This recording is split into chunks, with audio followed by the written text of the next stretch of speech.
Some people has been applying for job in 1 year. Some people they've been applying for 6 months. Some people for 3 months. But you're actually asking, what are the things that you will do that will work? What are the things you need to do to be able to land yourself a job in 1 month?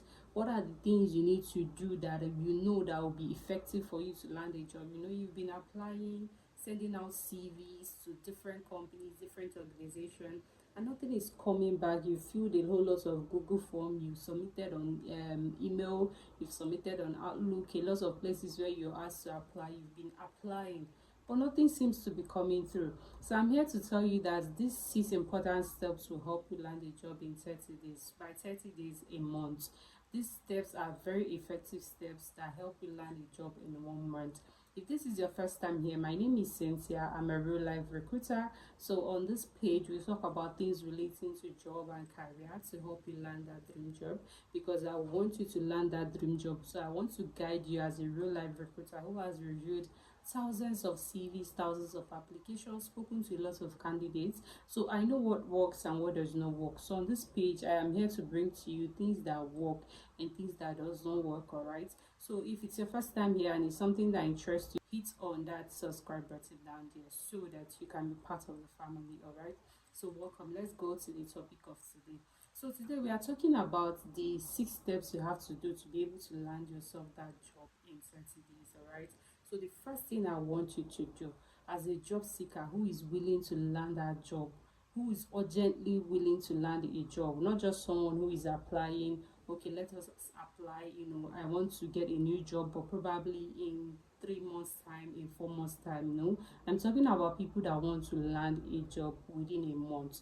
So these are things I want you to do. These are things I want you to focus on so that you can land that particular job you're looking for within a month. All right. So the first thing I want you to do is for you to become obvious and not impressive. All right. You want to understand what I mean by being obvious and not impressive. So recruiters actually, they don't just want you to be impressive, they want you to be obvious. All right. So this obviousness starts from your CV. As I always say on this page, your CV is the first impression. Your CV makes the first impression once you make a job application. Things you're not physically there to explain, your CV has to explain it. And when it comes to recruiters, they don't really have time, so they glance through CVs very quickly. Your experiences, they glance through very quickly and they move on. So your application has to be very obvious and not just impressive. So let me break this thing down. So when it comes to a point where you're looking to fill a role of, let's say, a talent acquisition person, you're trying to fill a role for a talent acquisition person, your CV should properly state that this is what you're trying to fill for. All right. So I get to see CVs where a whole lot of applicants are actually wanting to fill a role for a talent acquisition person. This is an example. And then in their CV, you're seeing customer representative.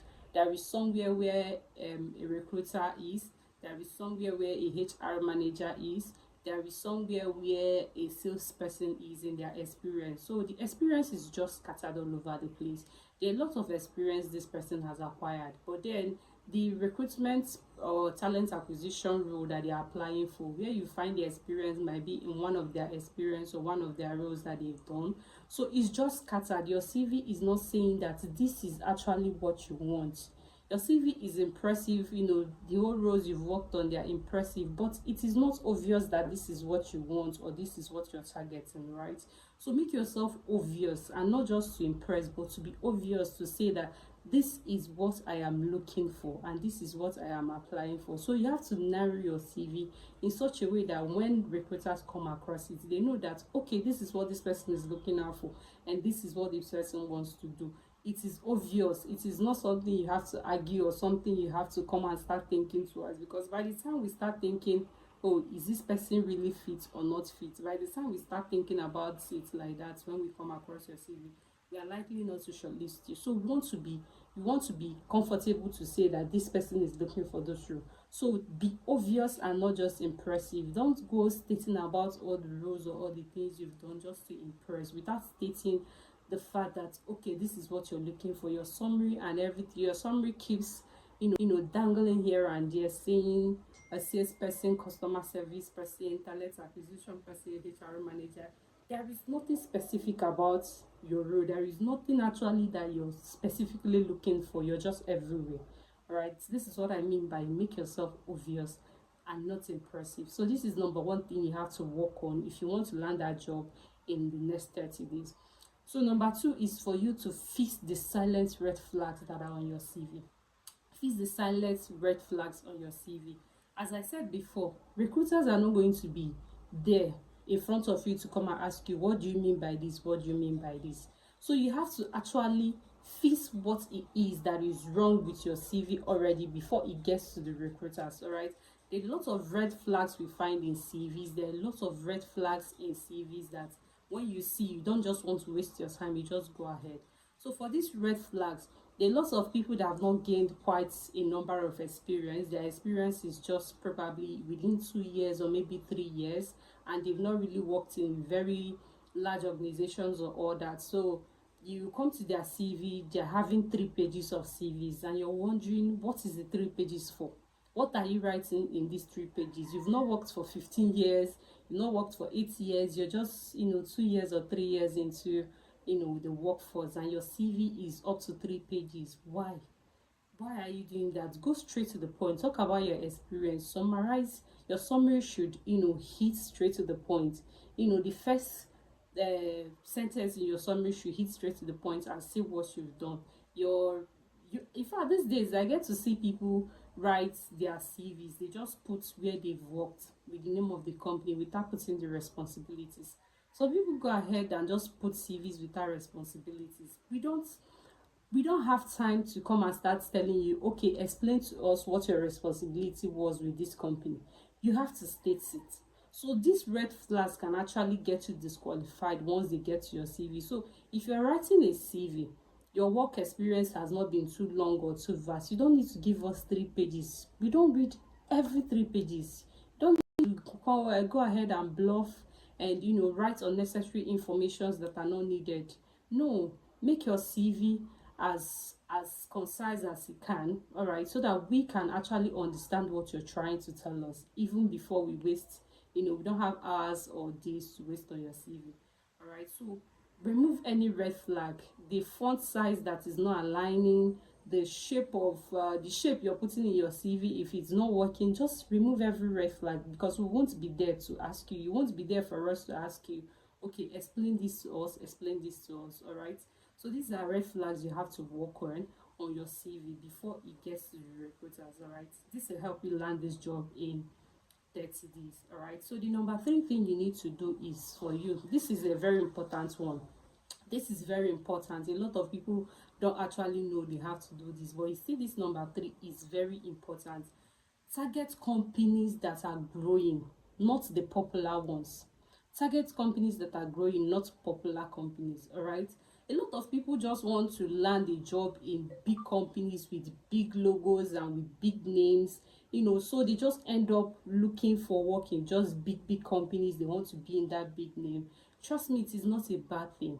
It is not a bad thing to aim to be in a very big company, or to aim to want to work in a company that is very reputable. All right, but then if you want to land a job in 30 days, you have to start looking at medium-sized companies. You have to start looking at growing startups. You have to start looking at those companies that can easily take you, and not the ones you just apply and it will take months for them to get back. When it comes to big companies, there's something you have to know.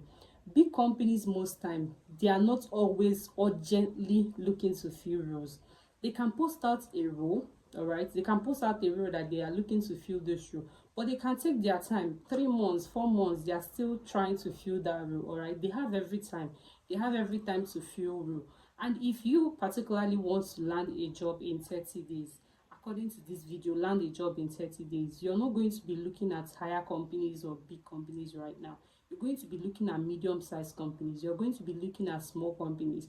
And trust me, some of us think that these medium-sized companies, they don't pay. You might be surprised to see that with your year of experience and your experience level, you could get a very good pay from a medium-sized company. So if you're looking to land a job in 30 days, you're supposed to look for a company where you can easily be, easily be accommodated, a company that can easily take you in, a company where you have a whole lot of value to give. All right.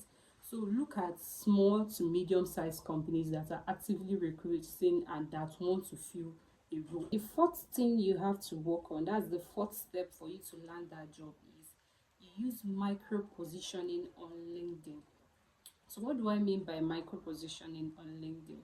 You don't go ahead to sound too desperate on LinkedIn, because one thing about recruiters is we stalk people on LinkedIn before we actually give them the job. All right, we want to know what your activities has been on LinkedIn. We want to know what you've been posting. We want to know what your activities are like. So when it comes to micro positioning on LinkedIn, you have to post that, when people come across, they feel educated, they feel like this person knows what they are doing, they feel like this person knows this job. There are results you've gotten in your company, like a salesperson, you've met targets, or you've gotten a result in a sales thing, or there is a strategy that you brought in that worked. You could talk about them on your LinkedIn page. Talk about them, talk about the impact this made on the company where you're working, or the company you previously worked. Try to find something to post on LinkedIn that clearly states about your job and clearly states how good you are. Right? This is how recruiters find you. This is how recruiters find you, because most times they want to stalk you. They will want to know, okay, what has this person's activity been on LinkedIn?